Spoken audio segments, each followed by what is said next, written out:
Honourable Dr Chentifati. Thank you, Mr President. I rise to indicate that I will not be supporting the Statute Amendments repeal of Sex Work Offences Bill 2020 for several reasons and will be voting against this bill at the third reading. However, I would like to indicate that I am happy to support its referral to a select committee of this chamber to look into the policing of the sex work industry in this state. I would hope that the terms of reference of this committee would include investigating a variety of models of reform, including legalisation, decriminalisation and the Nordic model. I'd like to acknowledge the mover of the bill, the Honourable Ms Tammy Franks, and those who have moved similar, if not identical, bills in both this place and the other place. I think we are all here for similar reasons, first and foremost to improve the safety and well-being of those in prostitution. We are simply debating the method with which to do so. With this, I believe this current bill will not give these women the protection they so deeply desire and deserve. In saying women, Mr President, I also acknowledge that it is not just women. However, for the sake of this contribution, I will refer to women, given they make up the overwhelming majority of the sex industry.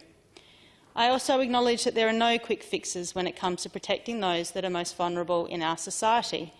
Not all women in prostitution are vulnerable. I realise and acknowledge this. However, we do know that many vulnerable women enter prostitution due to reasons such as extreme poverty, lack of opportunity, drug addiction, to name a few. And Mr President, let's be honest, brothels are predominantly cash businesses. The vast majority of clients do not want to leave an electronic payment record of their visit.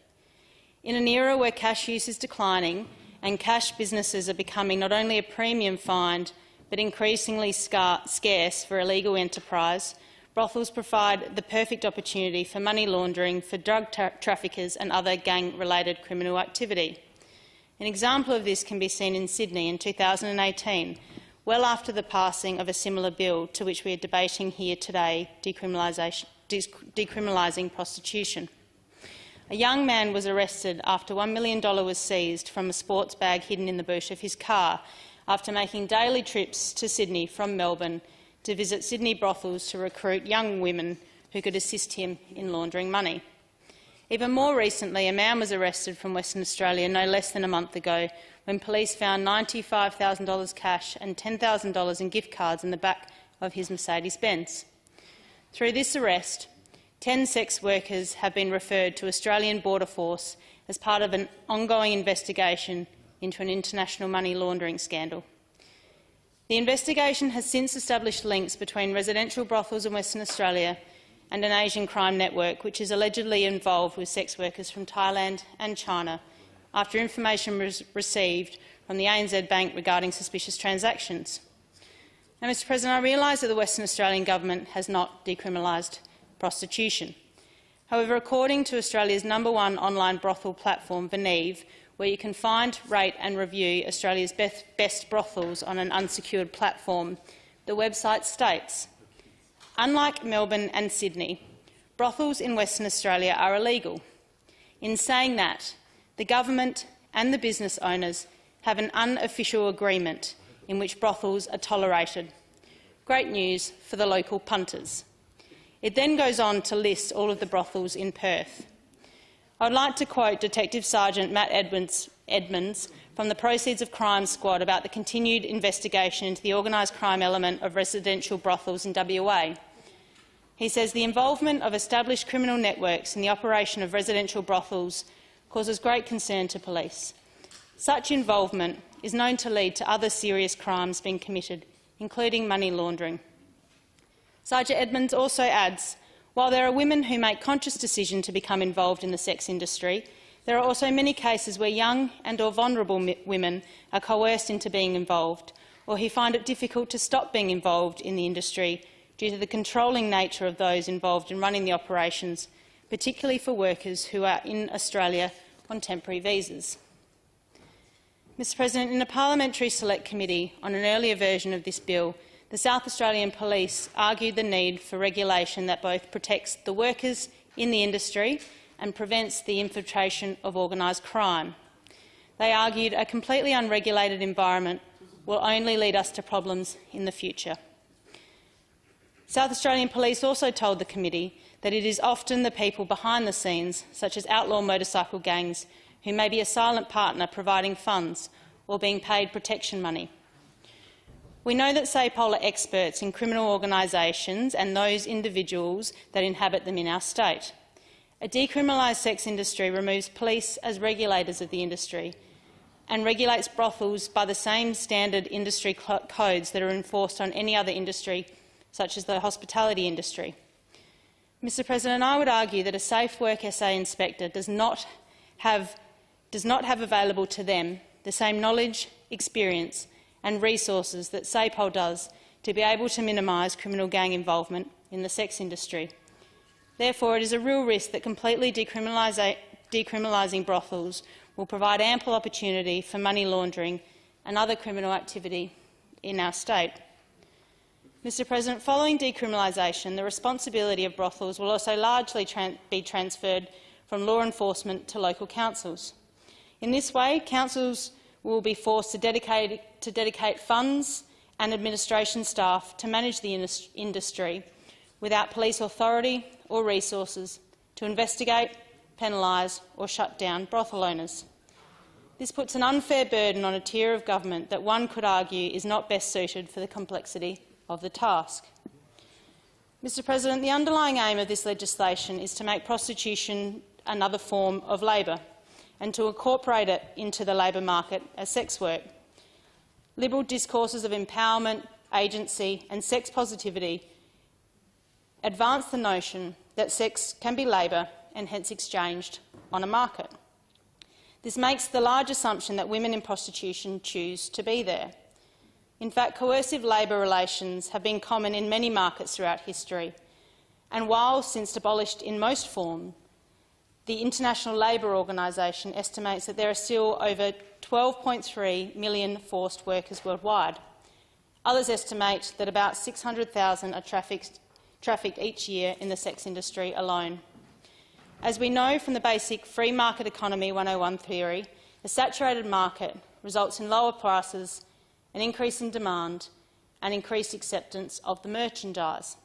When we apply this to the sex trade, this means more women abused in prostitution, more men paying for sex, and further risk of pressure to practice unsafe sex. This mantra of free choice exists only for a select few women and distracts from the greater work that must be done to facilitate full societal inclusion of women with the least amount of choices.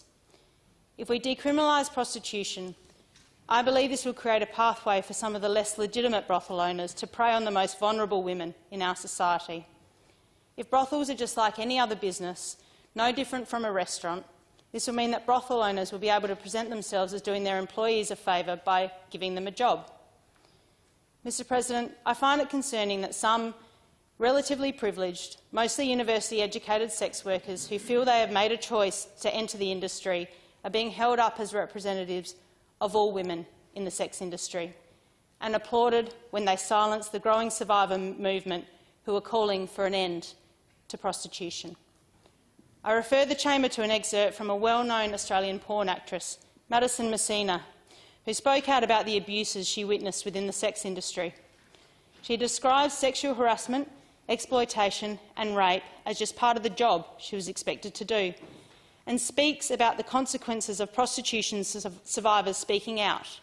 And I quote, "I've also experienced firsthand how when a supposed happy hooker speaks out about the exploitation within the current Australian sex industry, she gets excluded, ignored if she's lucky.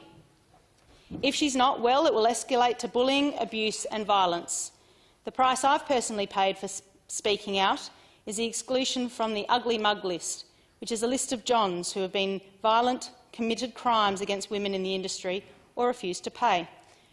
I've had my legal name, personal phone number and home address published.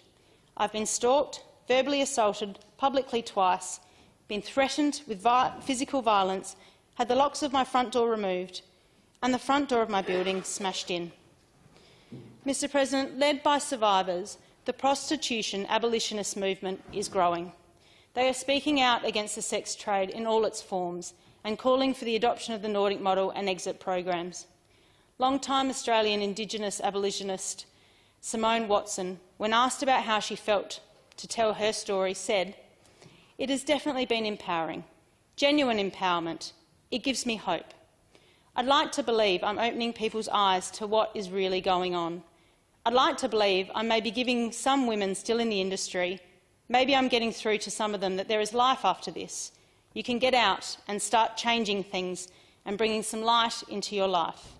Some days it's hard because it can start bringing some of the trauma back. Overall, it has been a really positive experience despite anyone trying to silence me.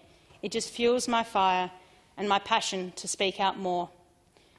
And finally, I will speak about Sabrina Valise, who was a prostitute in support of decriminalisation in New Zealand until she experienced what a decriminalised industry looked like.